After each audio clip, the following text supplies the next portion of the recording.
Ready? Yes.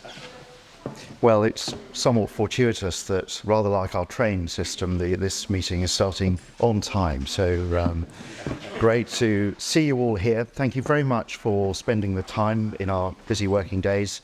And a particular thank you to Mark Roper, George and the Haggerty team for allowing us to use this magnificent club space here at Bicester Heritage.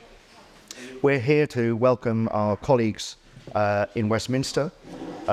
This is purely down to the incredible work that the Historic and Classic Vehicles Alliance undertakes on behalf of an £18 billion a year industry employing 100,000 people.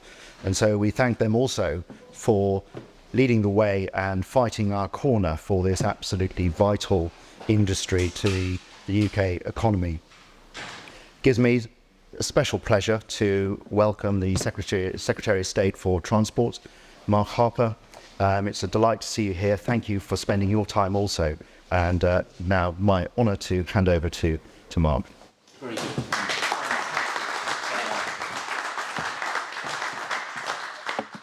Well, first of all, thank you very much for inviting me here today. Some of you sort of know the broad direction of travel that we've been going in from the all-party group dinner that Greg Knight organised.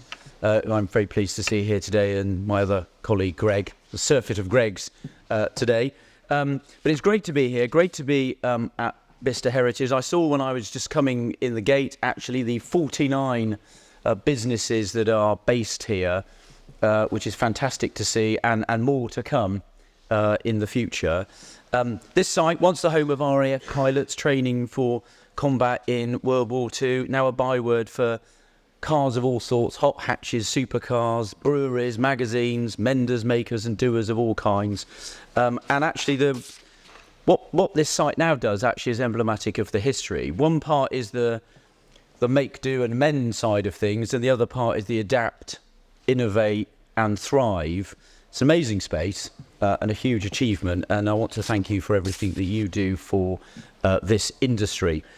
And in particular, I want to talk about how you've put yourself on the map, or may help make Britain on the map as the home of historic motoring excellence, which is what we're trying to make easier and more successful. As you said, the heart of an £18 billion a year industry, employing over 100,000 people in the United Kingdom. And Bicester's become a go-to destination for historic motoring enthusiasts from around the world, making the UK a centre of global excellence.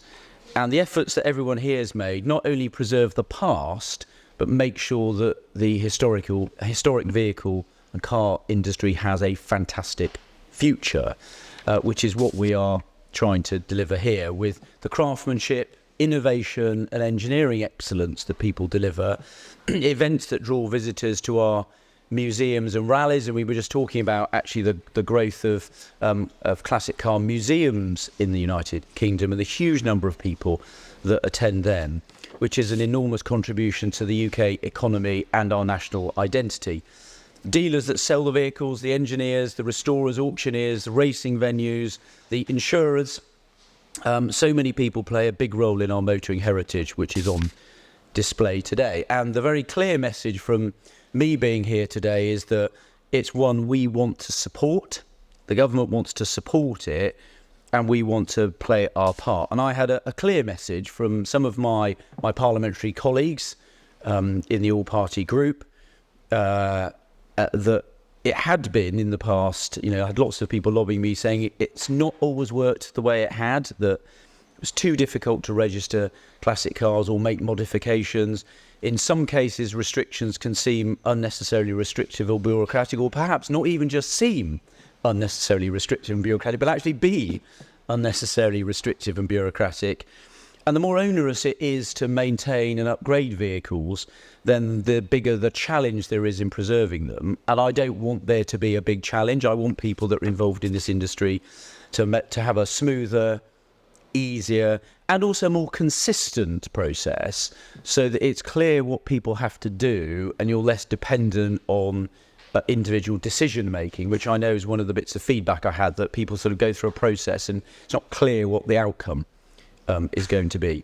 So what I'm announcing today is a call for evidence to review the existing policies that the DVLA have about how we register historic vehicles to make sure those policies are up to date and fit for purpose. And the call really for everybody in this room, but the thousands of others outside it who are involved in this industry, is to share your knowledge and views about how we do that so that we get this right. And those of you particularly that run organisations with members or customers, it'd be fantastic if you could encourage your members and your customers to participate in that call for evidence as well. So if we get, the more responses we get, the better. I think it'll demonstrate to my colleagues in government how important this industry is, and that will help us make the case for making rapid progress to announcing the response to that call for evidence.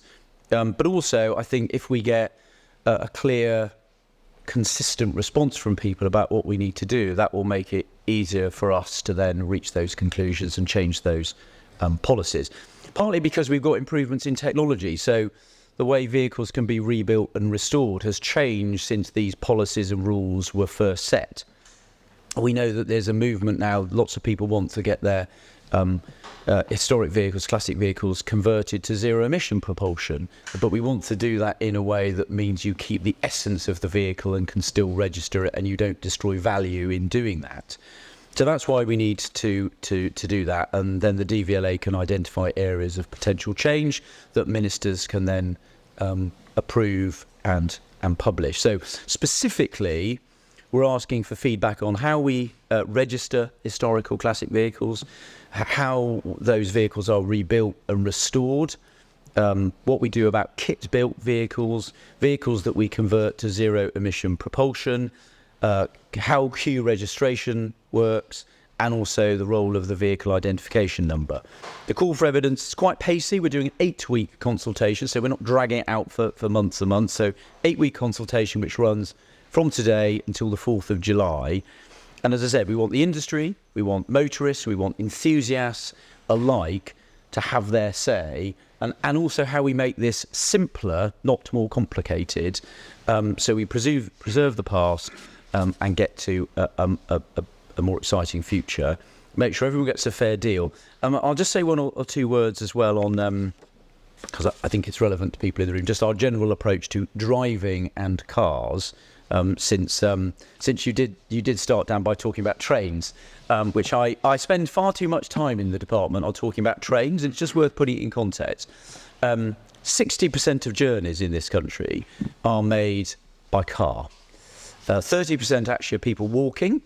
2% of journeys, 4% of journeys are made by bus, and only 2% of journeys by train. Slightly more if you do it by mileage, because train journeys tend to be longer. But just to put it in proportion, I've always tried in the department, when thinking about where we put our focus, just to remember what people in their daily lives do. And the vast majority of people, if I look at my constituency, the vast majority of my constituents every day will depend on the car for going to work, taking kids to school, doing all of their everyday activities, and it's incredibly important. So that's why we've implemented the plan for drivers, 30 sensible policies to make driving more sensible, making sure that we push back on low traffic neighbourhoods that are not properly consulted on. We don't have blanket 20 mile an hour speed limits. We put 20 mile an hour speed limits in the right places,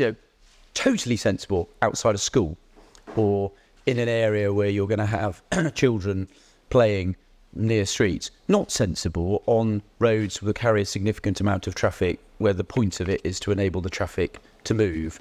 And so we've set out, in some cases, guidance, some cases we're consulting on making sure that councils actually have to follow clear rules, so they can only implement things where there's clear local support. They don't use motorists as cash cows, an easy way to raise revenue, and that we have sensible enforcement of traffic rules, not overzealous enforcement of traffic rules.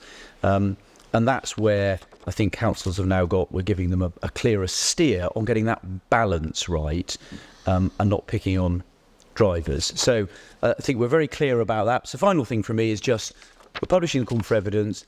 please engage with it. And as I said, everyone here, particularly that runs an organisation, encourage your members or customers, as I know from the conversations I've already had this morning, encourage people to participate.